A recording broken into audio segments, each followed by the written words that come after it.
Okay, चलिए इन दो problems को देख लेते हैं। काफी सिंपल सी प्रॉब्लम, बहुत ही simple.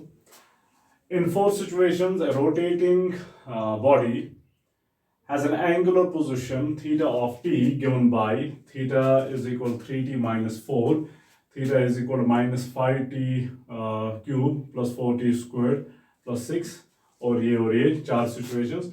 To which situations does the kinematic equations of rotational motion apply?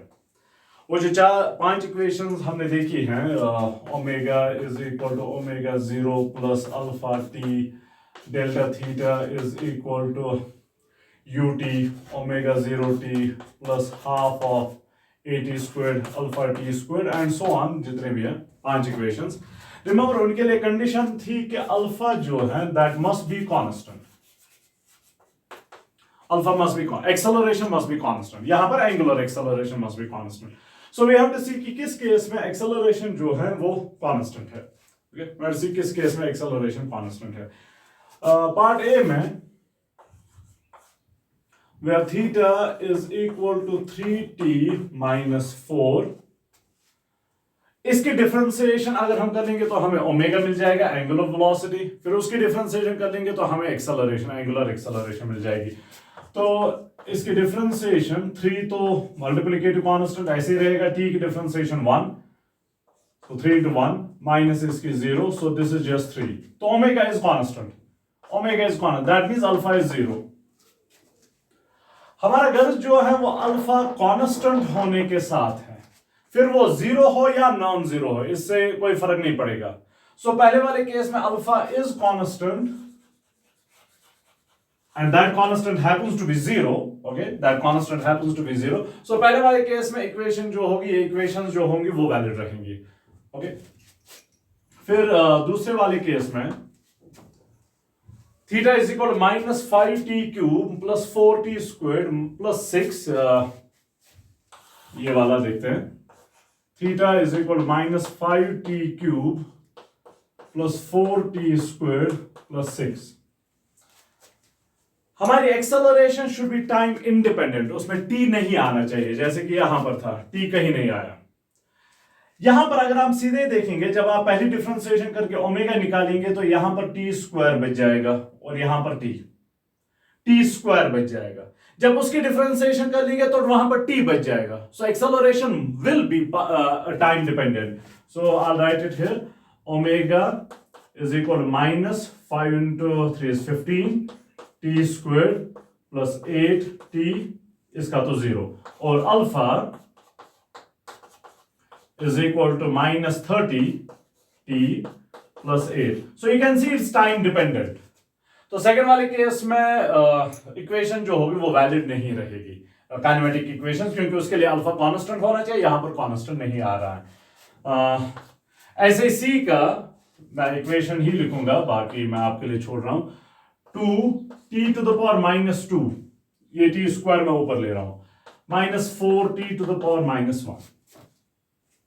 जब आप डिफरेंशिएशन करके ओमेगा निकालेंगे यहां पर बन जाएगा t to the power minus 3, okay, n x to the power n minus 1 minus 2 minus 1 minus 3 बन जाएगा। फिर जब आप दूसरी डिफरेंशिएशन करेंगे तो t to the power minus 4 बन जाएगा। सो अल्फा में टाइम डिपेंडेंस आएगा, तो ना ही बी के लिए इक्वेशंस वैलिड रहेंगी ना ही सी के लिए रहेंगी, ए के लिए तो हैं। ऐसे डी का देख लीजिए, डी में theta is equal to 5t square minus 3। अब टी स्क्वायर है, पहले डिफरेंशिएशन कर लेंगे तो टी बच जाएगा, दूसरी डिफरेंशिएशन कर लेंगे तो वो खत्म हो जाएगा। तो let me do it here,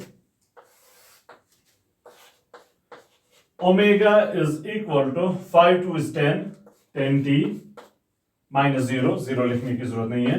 this implies alpha is equal 10 और एक differentiation, so alpha comes out to be constant, alpha comes out to be constant. So पहले वाले केस के लिए इक्वेशंस वैलिड रहेंगी और चौथे वाले केस के लिए इक्वेशंस वैलिड रहेंगी। इसमें सिंपल सी बात याद रखनी है, हाईएस्ट पावर ऑफ टी जो होगा वो 2 या 2 से कम, हाईएस्ट पावर 2 होना चाहिए और नेगेटिव नहीं होना चाहिए। ओके, दैट मींस या तो टी का पावर 1 होना चाहिए या फिर टी का पावर जो है वो 2 होना चाहिए। ओके, चलिए ये तो ये रहा, काफी सिंपल। अब इसका देख लेते हैं. A cockroach rides the rim of a rotating disc. So we have some rotating disc. यहां पर axis of rotation, ये ऐसे घूम रहा है. Cockroach rides the rim of the disc. So cockroach is somewhere here. Okay, cockroach is somewhere there on the rim. फिर जाके if angular speed of this system is constant, so omega is constant, angular speed is constant. Does the cockroach have radial acceleration, tangential? Remember, radial acceleration मतलब centripetal acceleration. Okay, centripetal acceleration. तो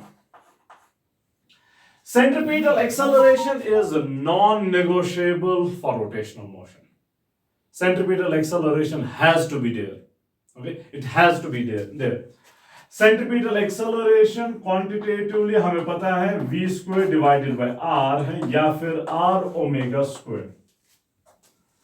अब omega जो है वो constant है, तो a b constant होगा, radial acceleration b constant होगी और नॉन जीरो, क्योंकि ओमेगा नॉन जीरो है तो ये भी नॉन जीरो रहेगा.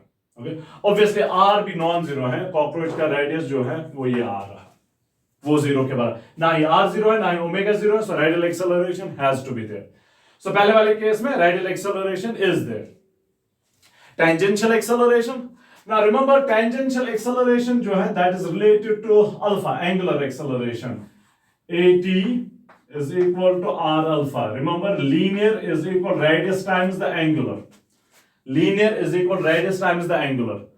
अब यहां पर alpha तो जीरो के बराबर है, क्योंकि आपसे कहा जा रहा है कि angular speed is constant. Okay, angular speed is constant. तो अल्फा जीरो है, that would mean at भी जीरो के बराबर है. तो रेडियल एक्सेलरेशन तो होगी लेकिन टेंजेंशियल एक्सेलरेशन नहीं होगी. ओके, टेंजेंशियल एक्सेलरेशन नहीं होगी. उसके बाद देख लें, if omega is decreasing, okay, if omega is decreasing, part C, omega decrease हो रहा है, so is there radial acceleration? Is there tangential? As I said, radial acceleration is non-negotiable. Rotation है तो radial acceleration has to be there. और हमने यहाँ पर भी देखा radial acceleration या centripetal acceleration जो भी आप कहें उसको is r omega square. Omega is decreasing. ये नहीं कहा गया कि omega जीरो के बराबर बन गया. तो omega decrease हो रहा है, radial acceleration decrease होगी, लेकिन होगी. Okay, so radial acceleration is there. Radial acceleration is there. Rotation में centripetal acceleration, radial acceleration non-negotiable. Rotation है तो centripetal acceleration भी है. और फिर जाके tangential acceleration r d का. अब tangential acceleration फिर से at is equal to r alpha.